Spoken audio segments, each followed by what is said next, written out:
kembali mempercepat masa tanam gabah ataupun padi untuk wilayah Kabupaten Aceh Besar. Kita tahu kebutuhan pangan nasional, kebutuhan beras, gabah di Kabupaten Aceh Besar cukup banyak, dan ini kegiatan kesekian kalinya kita mempercepat masa tanam agar stok ataupun cadangan pangan di Kabupaten Aceh Besar terjaga dan terjamin.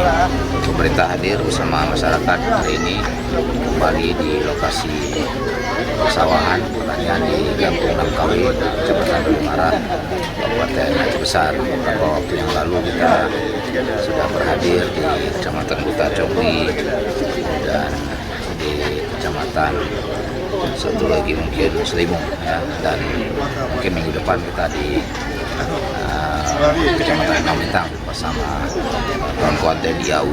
Kita berharap kebersamaan gotong royong seperti ini perlu terus ditingkatkan, karena banyak hal yang bisa kita ambil manfaatnya.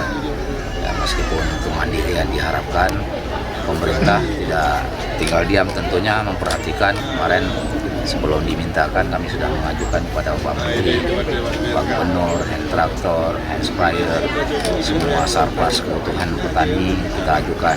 Tentu untuk menjaga administrasi Pak Camat, Pak Kecil, saya berharap ikuti regulasi daftar disinlu dan sebagainya, kelompok-kelompok, supaya dalam penyaluran bantuan nanti kita tertib administrasi, mengikuti regulasi dan tidak menyalahi ketentuan.